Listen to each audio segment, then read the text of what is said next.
Lightbearer, The Crimson Chronicle, Part 1. Written by J.A. Hawk. Read for you by Joshua Garner. Chapter 10. Shadows of Truth. Out into the river Edek trudged once more at Fate's beckoning. Her logical reasoning had been sound, and apparently he could find no argument to refuse her, although he did look very weary. The drake spat viciously as an underwater stone gave way under his weight and plunged him deeper into the cold water, but he made his way out into the shallows all the same. "Right there will do," Fate called, signaling to Edek. Edek stopped. The klaxon sound of the swift current was loud as it splashed swiftly around his scaly legs. However, he was not far enough into the river for it to move him, and for a mercy, the afternoon sun upon the shallows had turned the water warmer than the rest of the Runar. He stared upriver, unblinking against the bright light of the sun reflecting off the dancing water. Fate, who was bare-armed and bare-legged, she had rolled her clothes up to keep the icy water from them, had just begun to cast a technique. Chanting softly under her breath, she performed a smooth motion with her paws, back and forth, mimicking the river that ran all around her while she drew upon the light and infused it into the water. Edek noticed a change about him. It was small at first, but the current of the river seemed to slow and pool before him, becoming more still as Fate's technique took hold. It was as if a giant boulder was creating a natural pocket of slow-moving water. Edek stood still as a stone, which his bronze scale so easily resembled. His muscles were tensed, unflinching, completely inert of motion. Seconds turned into minutes. Then he spotted what he was waiting for maneuver itself into the pocket of slow-moving water. Crack! Down came Edek's massive tail in a whipping motion. The echoing reverberation coursed through the evergreen forest like the sudden rent of thunder loosed from a raging storm. A large, brightly colored fish floated belly up, concussed, as an impromptu rain began to fall all around them in huge pattering droplets, thrown high into the air from the river's blasted surface. "Good show," called Fletch from the bank, sheltering himself from the falling water with his arms over his head. He looked slightly comical, having been wrapped in a blanket so tightly by Fate that his ginger and black tufted ears were smushed against his head. "Fine work," Fate said, coming over to Edek. "I had a feeling that would work. They like to shelter in the slower water when the current is fast like this." Fate gathered the fish and struggled towards the bank. She had to struggle because the fish was nearly half her body length and as thick around as a young tree. The closer she got to shore, she hefted and heaved at the fish as its large body dragged against the bottom. Felix waded out to meet her and collected the bounty. He bent, then hefted the blazing red and green speckled specimen over his shoulder and went back towards the fire. "Phew!" Fate exhaled. "Thanks." Fate gave a small thumbs up to Edek as she moved back to her position and began her technique of light, infusing the water again. Before long, another drake thunderbolt came crashing down upon the river from Edek. This fish was even bigger than the last and had more spirit as well. It floundered, half-dazed, attempting valiantly to escape whatever explosive force had disturbed its watery safe haven. Edek's snout darted into the water with deadly speed and precision. Then the fish moved no more. He looked up at Fate, who waved him to shore as she proceeded out of the river. The river's showers graced them once more as the drake carried the massive fish to the bank, dangling limply from his jaws. To Edek it felt somewhat justified that the Runar should provide, seeing as how not so long ago it had tried to drown him. Soon there was a smoky smell of cooking fish, laced with herbs, as they sat close around the fire with their skewered aquatic provisions. Edek, who normally took his food raw, for once was content to wait as his mangled fish slowly took on a brown glaze in the heat of the flames. He waited eagerly, licking his maw periodically and kneading the earth with his heavy, curved talons in anticipation. Even the drake understood there were few things better than a well-charred fish, garnished with dried lemon, while sitting on the bank of a pebbly river after a hard day. The dark came on quickly under the eaves of the mountain.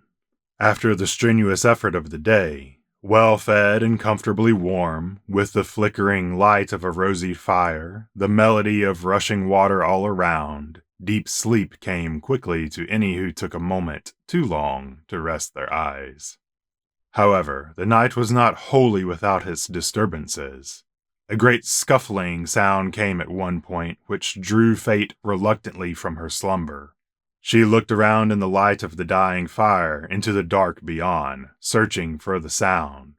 A low moan escaped from between the gritted teeth of the tight-jawed deck. Grimacing, he stretched, forcibly unfurling his tail and hind leg with painful slowness from the cramped muscles that had obviously returned. The drake stretched at odd angles for a moment, then eventually relaxed and laid his bony head down and closed his great eyes. He remained outstretched like a leathery rug, unwilling to return to his usual curled posture and possibly tempt another cramp.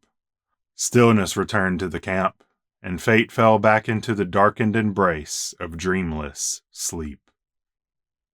Icy morning dawned to groans. Sore limbs were stretched and bleary eyes were rubbed, their owners desperately wishing only to stay in the comfort of blankets. However, after a moment of looking around the frost-riddled camp, Fletch had extricated himself from the tight knot of blankets, exposing the other two to the sharp sting of cold air. The night had turned bitter after the embers of the fire had burned low, and, seeking warmth, Fate and Felix had eventually migrated towards Fletch, with the one idea of sharing the collective heat of their bodies. A misty fog lay heavy over the surface of the Runar. It rose in intricate swirling patterns that obscured the opposite bank. In the silence of a new day, a spindly, cracking sound could be heard as Edek lifted his head, the hard scales along his back snapping the thin layer of misty hoarfrost which had formed across their tips. Fletch picked golden morsels from the remnants of their cooked fish from the night before, then moved to where the saddlebags lay and began to dig through them. Fate shimmied desperately towards the embers of the fire and tried to bring them back to life, but to no avail. The mist from the river had doused them too thoroughly. Grumpily, she gave up, then got to her feet and also went to pick what breakfast she could of the cold fish.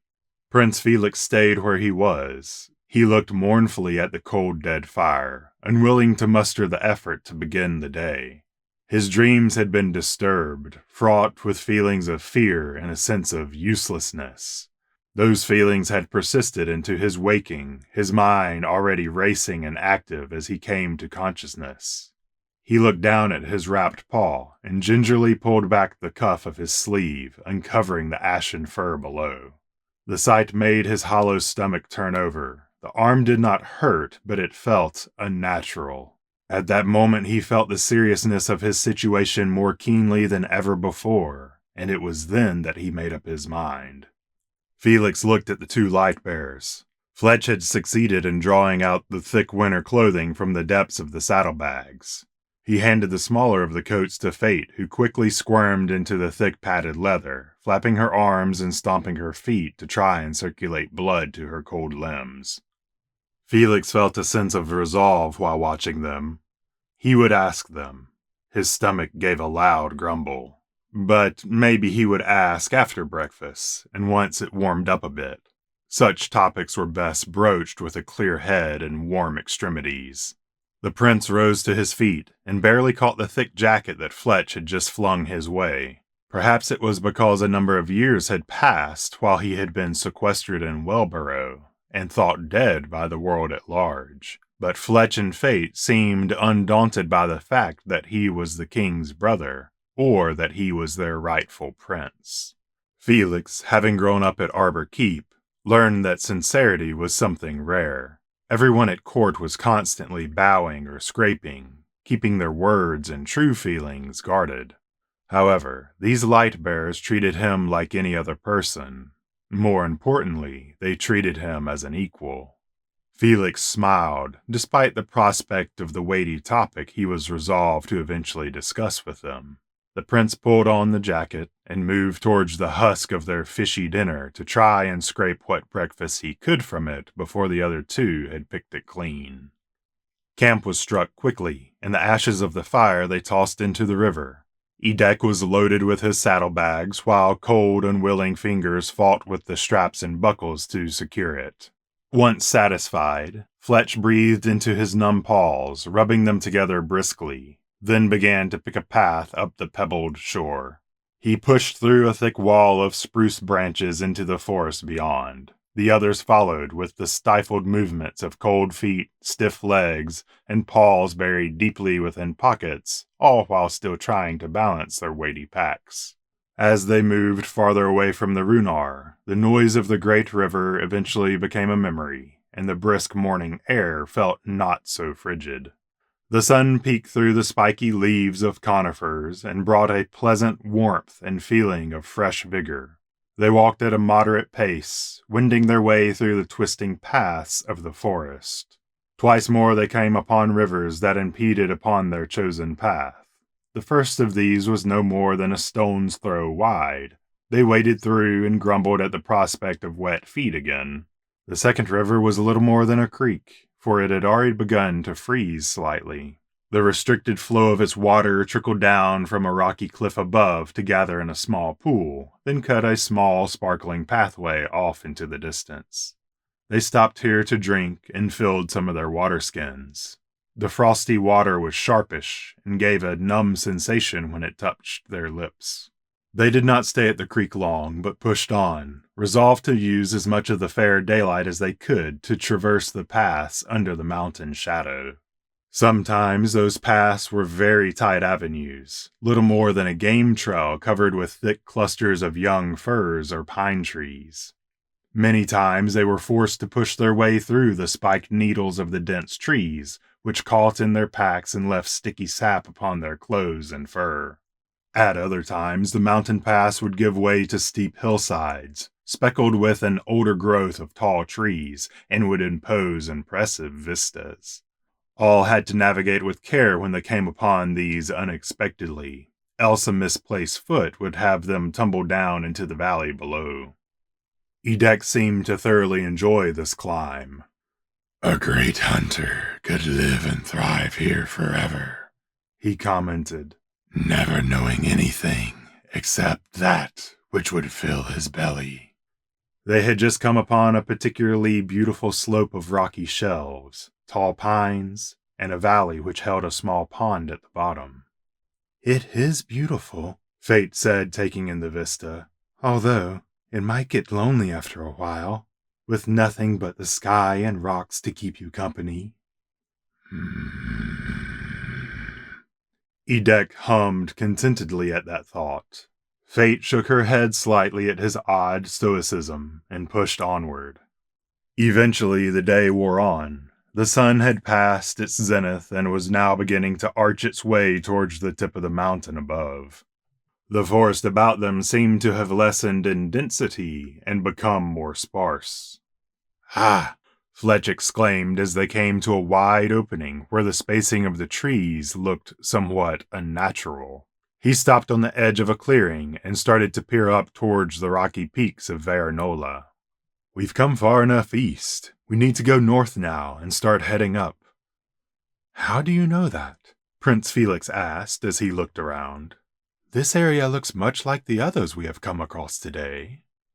"Well," Fletch explained as he turned uphill and began to scrabble up the side of a rocky shelf, "if you'll notice, those trees in the distance are rather young, but also much larger than you'd expect. Someone has come here to log the forest for timber. These trees are a product of manicured cutting. See how they are all spaced out? They get more sun, so they grow much faster than any of the others that had to fight the underbrush. Well, that means those loggers are from Heldor, which means we've come far enough east. Thus, we need to turn aside and begin to scale the mountain." "Ah, so you've been up here often?" Prince Felix asked as he scrabbled to get a good hold on the shelf of rock and hoist himself up. No, Fletch said flatly as he carefully picked his way around a tricky footpath of stone. Accepted usually make their trek up the mountain with their masters once they are ready to become full Lightbearers. Edek clattered up the stone shelf noisily, his powerful legs and curved talons dug into the rock like climbing hooks.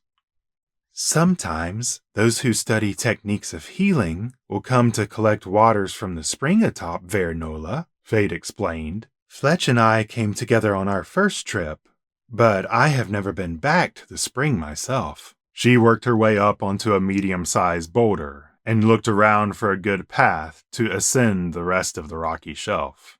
Edek, seeing her plight, helpfully let down his tail to the edge to give her a scaly rope in which to climb the rest of the way up. Aren't you afraid we might not be able to find the right path? Prince Felix asked worriedly. He looked up at the tall peak of the mountain, which was adorned with brilliant snow. No, Fletch said flatly again. Prince Felix began to argue. But what if we... Are you afraid you would not be able to read a book once you've learned your letters? Fletch asked, looking around at Felix. Tracking is much the same. Once you know what to look for, all you have to do is read what it tells you. Fletch dropped off a small incline and headed down a rocky trail that steadily wound its way up further into the mountain. Prince Felix frowned deeply. Fate approached him and squeezed his arm. Don't worry, she said, throwing a nod at Fletch's back. I've never really understood what he means by that either. But he's never led us astray, and he usually finds what he's searching for. With that, she gingerly let herself down the incline and followed the flash of Fletch's red-white tipped tail that had just disappeared around the edge of a large boulder. Edek stood stoically looking at Prince Felix, who gave a heavy sigh and followed after Fate. The next hour was spent in much the same manner as the first. Cliffs, rocks, boulders, steep edges, and tight trails which all headed up, forever up. Sweat stung Fate's eyes. The straps of her pack were digging into her shoulders, and she was hot in her new jacket, despite the cold air of the mountain. Once she had topped what felt like the 100th steep rocky incline, she saw Fletch waiting at ease. He cut quite the dashing figure standing on the edge of a large precipice. The wind tugged at the tips of his dark ears and the high collar of his russet jacket. What ginger fur was visible was blazing in the quickly retreating sun. His paw rested upon the jeweled pommel of his graceful, curved sword, Swan. He took his eyes from looking over a sun-caressed valley to gaze at her. The slightest twinkle of chainmail could be seen where his coat separated. Fate gasped at the sight of him, and her feet faltered, locking her in place. She shook her head slightly, as if wishing to disturb an annoying fly.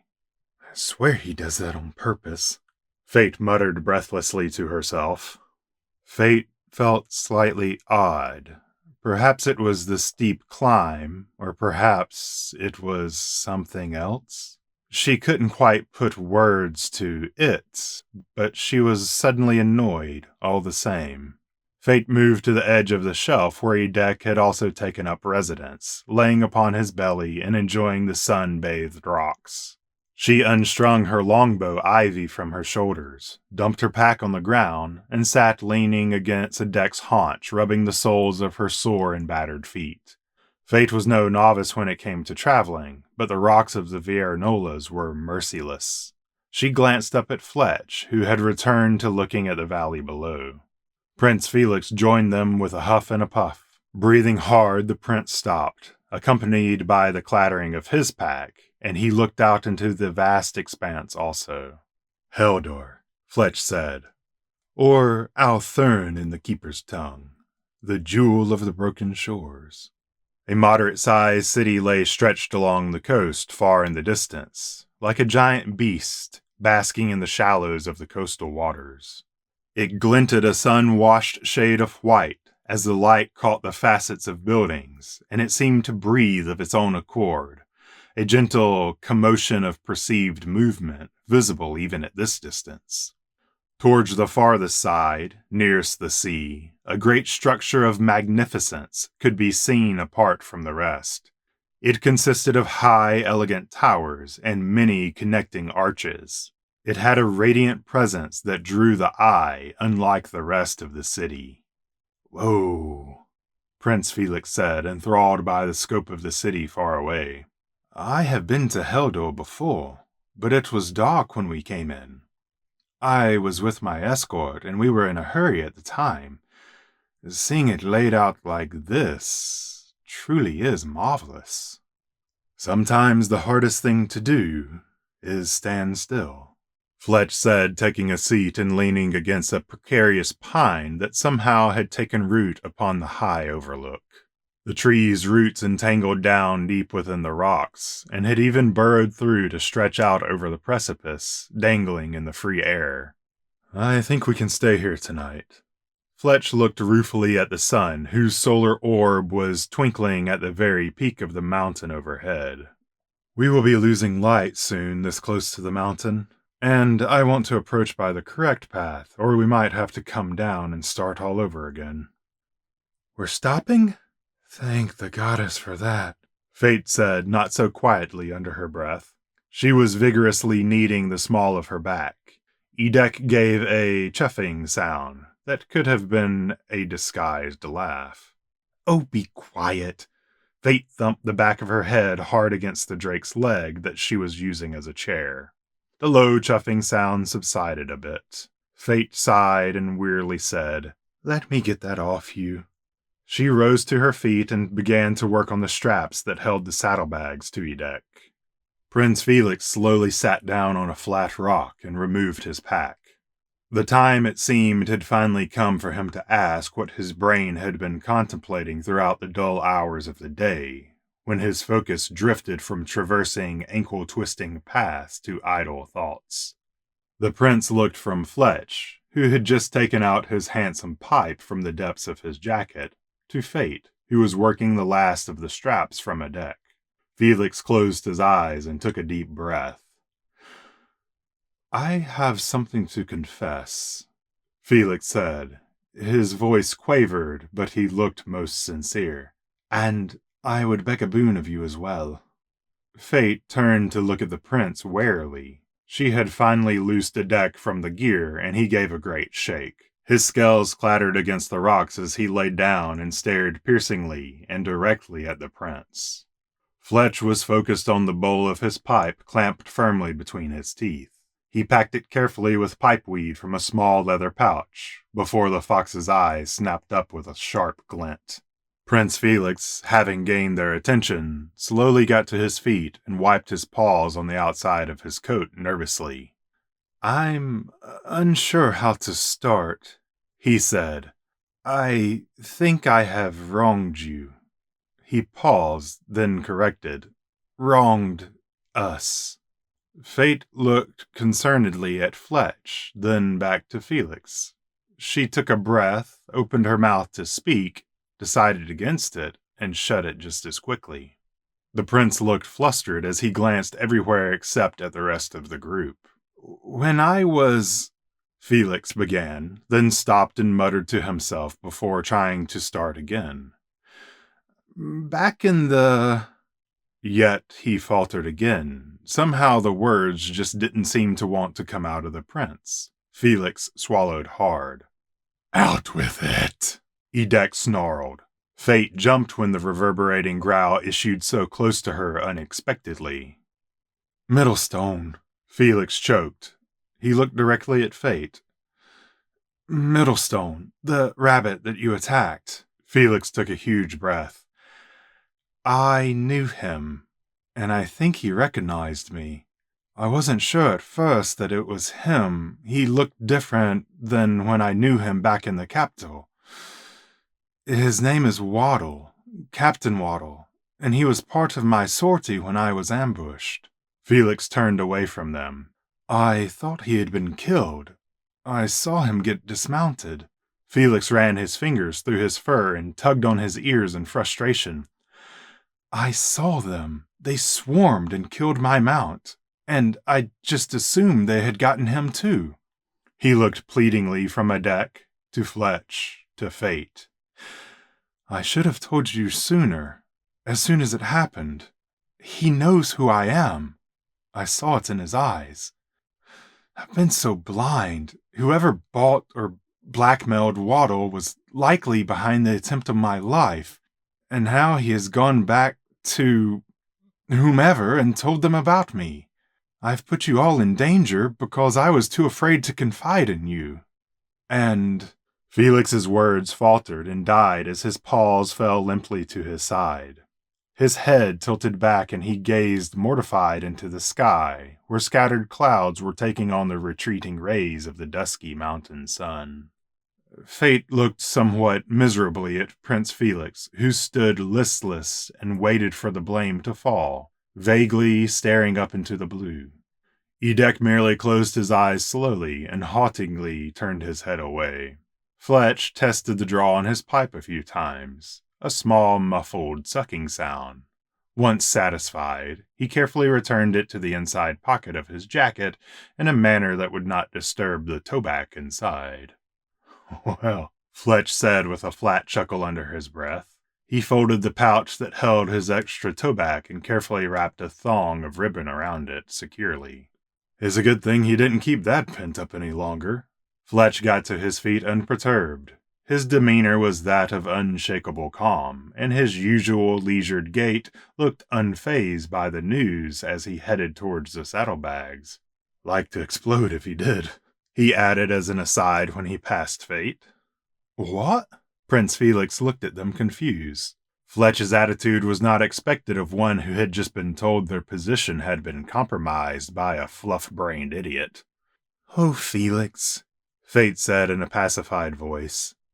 "It's actually my fault, don't you see? I should have kept my temper, but—" Her voice swelled with emotions. "I just couldn't. It's my fault that you were discovered in the first place. We had a feeling that what I did would bring the fury down upon us. This captain, if he did recognize you, it doesn't put us in any more of a precarious situation than we weren't already in. In truth, we have been pursued in the past, for we hold to the true light.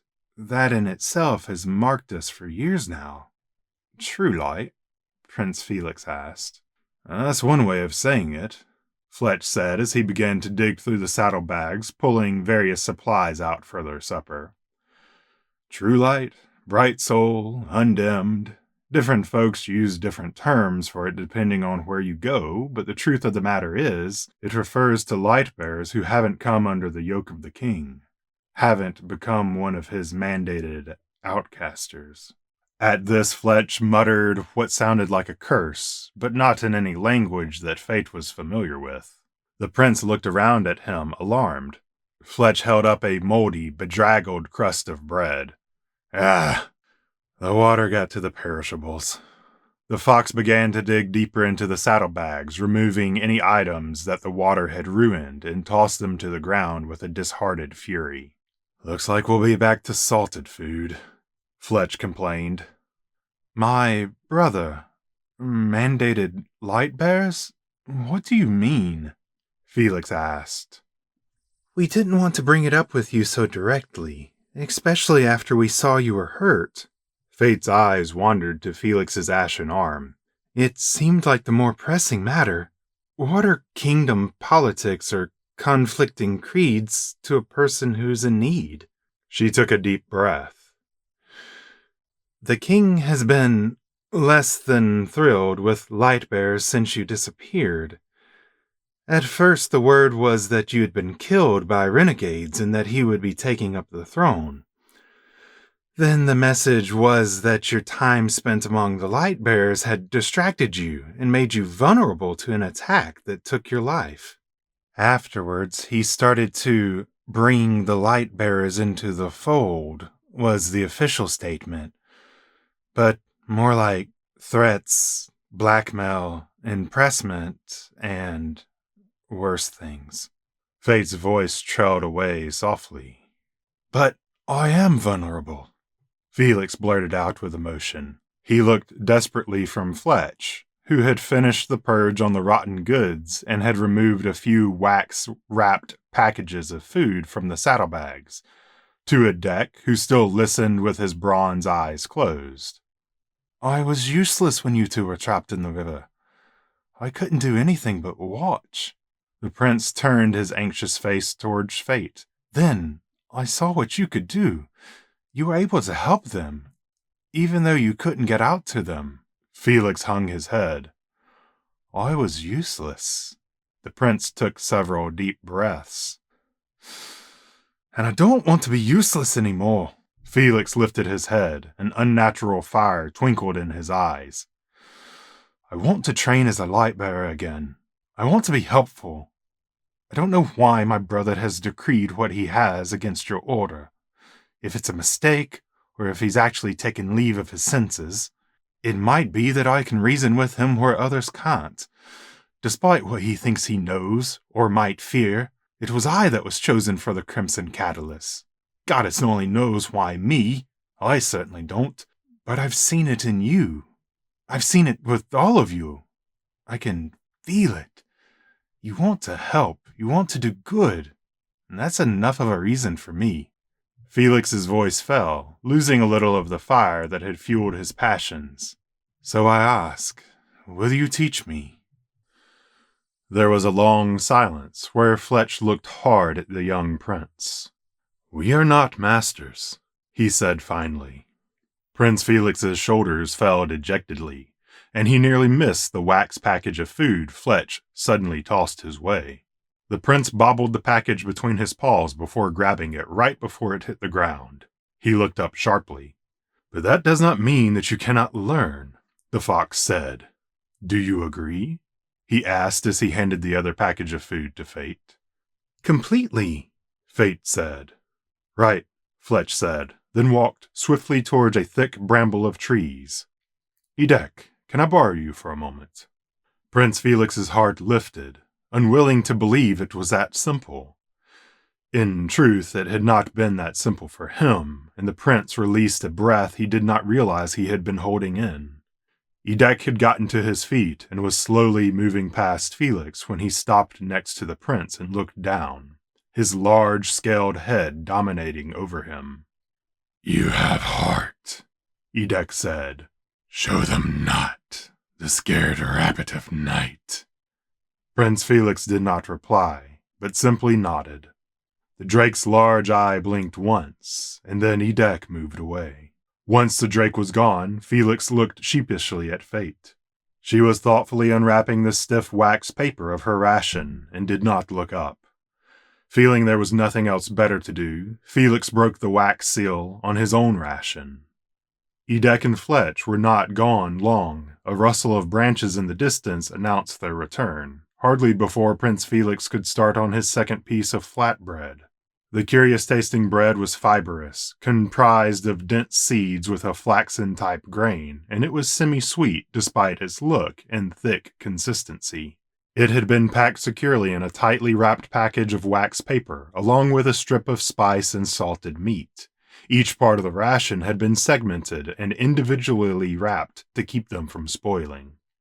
The food had clearly been prepared by Madame Jolin, and tasted much better than the pitiful hardtack that had brought them through the journey across the plains.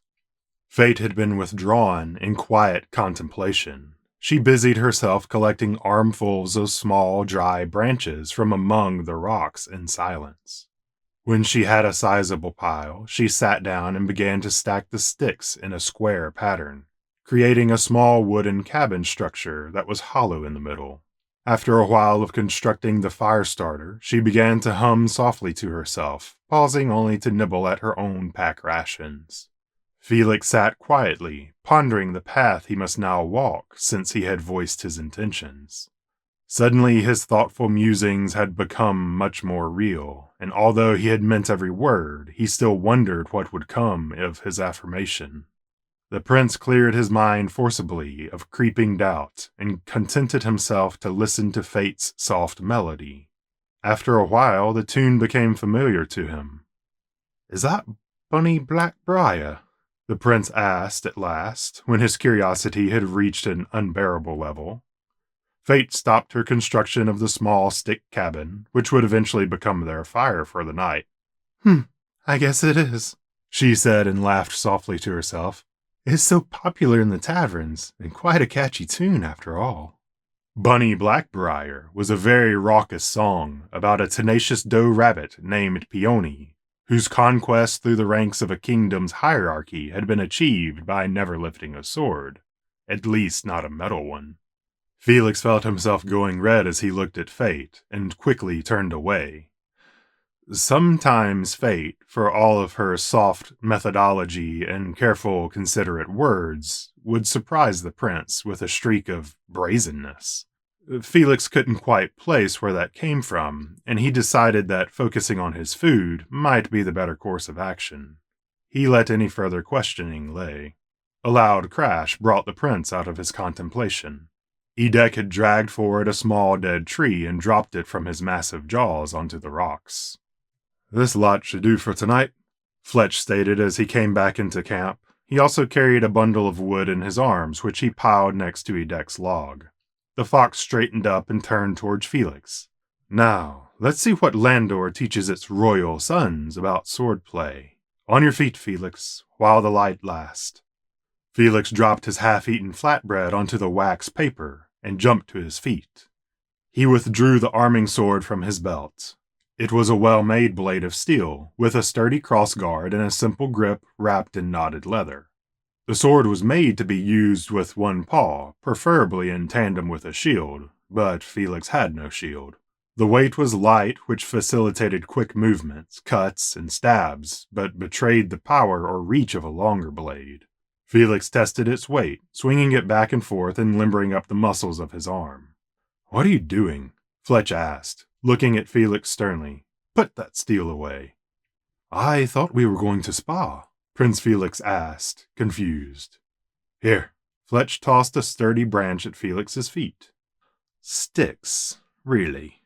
Prince Felix asked. He slowly sheathed his blade and placed it to the side. "But the weight will be all wrong," he complained. "True, but I'm not spending an hour each night honing the edge of my blade because you want to nick it to pieces sparring," Fletch said as he took up his own branch.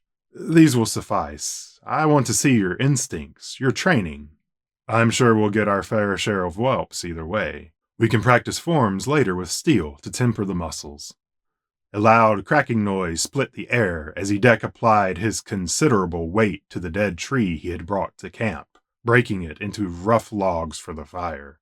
"Let's begin," Fletch said. The fox took up a graceful stance of defense with his wooden stick at the ready. Prince Felix, eager to prove himself, snatched up the stick at his feet and rushed the fox with vigor. The hare and the fox added cracking noises of swordplay to the immense clattering that Edek was making disassembling the dead tree. Felix was pleased to see that the cold hours spent of a morning in the training yard under the watchful eyes of Landor's many masters-at-arms had not been for nothing. His skill with the blade had diminished from lack of use, but the longer he exchanged blows with Fletch, the better and more confident the prince became. However, no matter what Felix did, he could not seem to match the tricky fox for skill. Fletch danced through the motions of the sword with a grace and speed Felix had never seen before. Perhaps the fox's talent was natural, or perhaps it was hard-won out of necessity from living in a world where skill with a sword kept you alive. The cold mountain air burned in Felix's lungs as they continued to spar. The prince tried increasingly wilder tactics to mark Fletch, but nothing he did with the fox sword could land a blow upon the fox, who always seemed to dance out of harm's way at the last second. Felix's mind whirled through the various feints and counterattacks that his many tutors had instructed him on, trying to find a trick that would catch Fletch off guard. With a numbing shock, one memory stood out clearly, that of Captain Waddle instructing him on a undercut that was quite devious, but could save one in the direst of situations. Somewhat distracted by this recollection, Felix received a harsh blow which rapped him fiercely on the head, and the world went fuzzy. "Oh, there!" Fletch exclaimed. "You dodged that cut countless times. Are you all right?" "What?" Prince Felix said groggily. The world came back into focus slowly. and he looked up from the ground he didn't remember laying down on. "What happened?" "You're all right. You just got thumped," Fletch said. He slapped Felix gently on the face. "Come on, come round. Pull yourself together. That's enough sparring. Let's work on the forms for a bit. Then fate can have at you." Fletch grabbed the shoulder of Felix's jacket and helped pull the prince to his feet. Fletch took the fox sword from Felix and headed towards his bundle of gear, where his own sword Swan lay. He took it up and unsheathed the beautiful white blade, then moved to a spot separated from Felix by a goodly margin. Fate had managed to get the fire started during Fletch's and Prince Felix's bouts of sparring. Now she rose to her feet and took up position alongside the other two, her short sword in paw. As one, they began slow, methodical strokes with their weapons, moving from basic forms of defense, attack, and counterattack. Gradually, their motions became faster. Fate, with her short blade, positively flew through the forms, stabs and cuts while never sacrificing precision. After 15 minutes of battling with the phantom specters of the mountain, they conceded that they had accomplished enough blade work for one night. Fletch, after making sure he had secured Swan safely in its scabbard, sat down next to the fire and fished out his pipe hidden amongst the folds of his jacket. He lit the pipe with a small flaming brand and began to pick at the half-eaten rations Fate had left unattended. Prince Felix was likewise ready to return to his meal, but he had hardly settled himself down when Fate approached him directly and sat down next to him cross-legged. "Being a Lightbearer isn't all about swordplay," Fate said.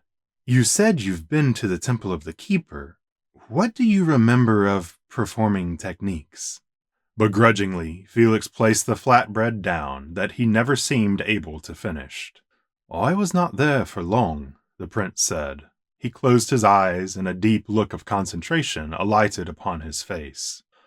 "Half of it seemed to be all ceremony, and then after only a few lessons I was called away on business of state. So to answer your question directly, not much, I guess." Felix opened his eyes and looked at Fate apologetically. Fate gave a long sigh. Do you remember at least how to draw upon the light?" she asked. Prince Felix made a non-committal noise. "I've not tried since I awoke. It feels like all I've done is get dragged halfway across the country, from one precarious situation to the next." Felix paused, seeing the deep frown upon Fate's face. "I understand," he said quickly, wiggling his ashen fingers at her. "But you can't deny our journey hasn't really left much time for reflection, so to speak." Fate looked at the prince for a long moment. Then her features softened and her concerned frown relaxed. "Very well," she said. Fate began to walk Prince Felix through the rudimentary elements that dictate how to draw upon the light. As she spoke, Felix did remember parts of the diatribe leveled at him by the stuffy masters of books from the Lightkeeper's temple. He was even able to recall some aspects as Fate recounted them, and she smiled as he asked about specifics. His memory slowly regained some of the lost knowledge. Needless to say, Fate made a much better teacher than the decrepit rabbit at the temple, who had offered Felix a dusty tome and told him to read and memorize first, before any more work could continue. Prince Felix liked tomes, and he knew much information could be found within them. But for complex subjects pertaining to such things as Lightbearer techniques, the approach Fate was taking seemed to have a much greater efficacy. Just having the luxury of being able to ask questions immediately and get a viable answer was unparalleled.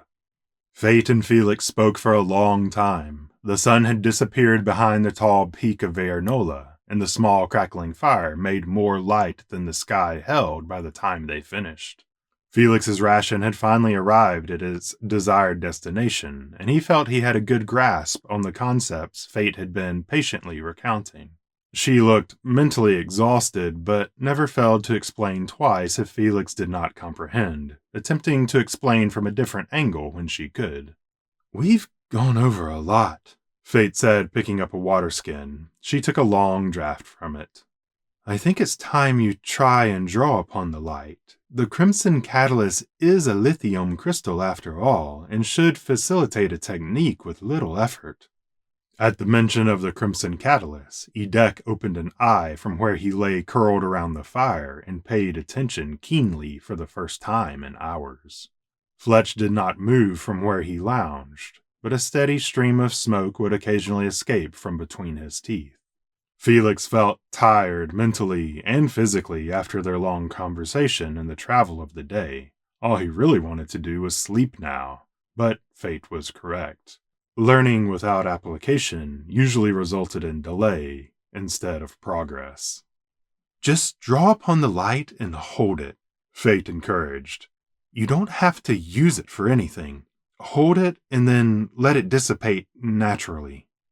Felix took a deep breath and began to concentrate upon the light that suffused the area around them. At one point, a Lightbearer in the employ of his father had stated that the light was innate in him.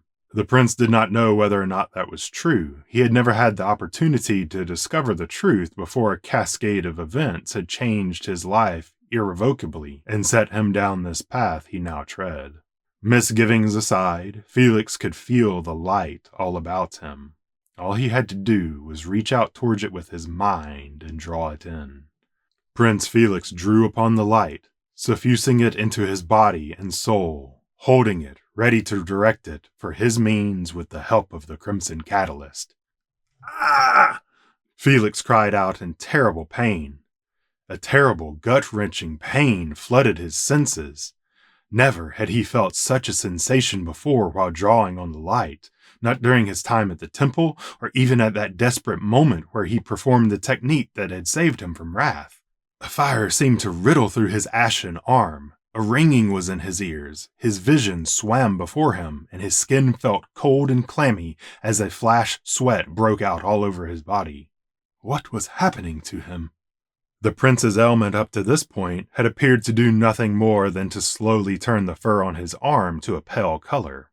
A curious phenomenon to be sure, but nothing worse seems to have transpired during Prince Felix's absence in the depths of Wellborough. The Lightbearers had been very close about the topic on the whole, but apparently something much worse had happened to him. The prince doubled over as the pain of his arm consumed his senses and dulled his wits. "Let it go! Release it!" Fate shouted desperately. Her paws shot out towards Felix, her face twisted in concentration. Pushing through the haze of his mind, Prince Felix tried to release the stream of light coursing through his body. But something inside him seemed to resist the command. Something hungered for the light. Summoning all his force of will, Felix expelled the light from himself with a guttural scream. The stars seemed to blot from the night sky as his yell echoed around the peaks of the darkened, silent mountain. Perhaps it was a trick of the reverberating rocks and altitudinous air, but the prince's tenor voice seemed to echo back as a warped, haunting wail. Felix collapsed, drawing in great gasping breaths and shaking as the lingering pain in his arms slowly retreated to a dull throb. Fletch was looking deadly serious at Prince Felix. He had grabbed Swan to his side and was in a half-raised crouch. Edek likewise was on his feet. His muscles were tense, and he stared dangerously in the direction where Fate and Felix sat. The drake's demeanor was that of one ready to charge. Fierce and wild, his gaze bore down upon them. Fletch, seeing the danger was not as perceived, looked around at Edek and went to comfort his friend. The fox slowly laid his paws on Edek's neck and spoke words to him the others could not hear. "What happened?" Fate asked, panting heavily. "I could sense you drawing upon the light, but it was like you had it in a vice. I tried to take it from you when you screamed, but you had too strong of a hold on it." Fate looked to where Edek stood rigidly on alert. A small flash of fear crossed her face. The drake slowly took a step back, relaxing slightly. His great talons had cut rents into the rock below him, and he made an imperceivable comment to Fletch. I don't know what happened." Prince Felix felt on the verge of sicking up his hard-earned meal. He took a few steadying breaths. Felix looked quickly at Edek, and then said in a voice barely above a whisper, "It felt like something had control of it. Something besides me." The prince looked desperately at Fate. Fate's worried look turned hard. She examined the rest of Felix with a quick glance. "What of the rest of you? Does it still hurt?" she asked. "It felt like fire in my blood," Prince Felix said as he looked down at his paw. He slowly worked his fingers. "The whole arm burned, but it has passed. It's just a dull throb now." Fate reached for the bandages around the prince's arm, and Felix recoiled automatically. Fate fixed him with a stern look that smote harder than any blow Fletch had given him during sparring. She reached out again and took his paw determinedly. As she unwrapped the bandages, she drew in a small, horrified breath. The fur was still the color of finely burnt wood ash and encompassed the entirety of the arm now. Fate pushed aside the prince's loose shirt to reveal that the corruption had worked its way over the shoulder and was now creeping slowly into his chest and up his neck. "We have to get you to the waters of Yulfrond," Fate said dryly. She looked a bit scared. "Just hang in there for a day or two more. We will get you there." Fate let go of the prince's shirt and laid her paw upon his good one, then squeezed it tightly. "I think it's time we tell you the truth about how we found you," Fate said seriously. "I wanted to wait until you were totally recovered, but our delay might have caused you undue pain as a result." Fate began to recount the tale of how they had come to find the prince, and about the massive lithium crystal that had ensconced him. She told how the shifter had emerged and pursued them well out of the confines of Wellborough's twisted halls. Then, lastly, their flight into the plains, where Prince Felix had eventually awoken. There was a prominent silence as Fate finished her tale. "So, they are real then?" Prince Felix asked, finally breaking the peace. Shifters, that is." "Yes, they're real," Fate said solemnly. Edek interrupted with a menacing growl low in his throat. "And very dangerous," Fletch affirmed. "So, Felix, knowing what you know now, and after our deception has been laid bare, do you still hold to your claim from earlier tonight?" Prince Felix looked around at all of them. The light of the twisting fire cast long shadows upon the hard rocks. "I do. I will become a Lightbearer," he said slowly. "Okay," Fate said bracingly with a small smile. "However, I'm putting a hold on our practice training until we know more about this." She motioned at Prince Felix's bad arm. "For now, get some sleep and recover what strength you can." Fate stood up and moved towards her pack. She collected her blankets, then set about making herself a sleeping spot close to the fire. "I'll take watch," Edek rumbled.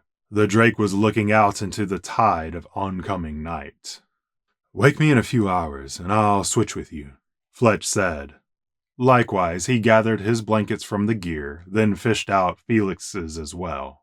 The fox held the thick woolen blanket out towards the prince. "Best do as she says, else she might have a particularly sharp elbow for you during the night." "Hey!" Fate snapped as Fletch took up a spot to her right.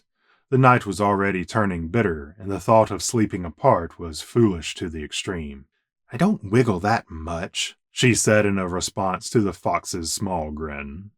Felix walked slowly over to where the others were bundling down for the night. He sat down next to the cherry glow of the fire and made ready to sleep.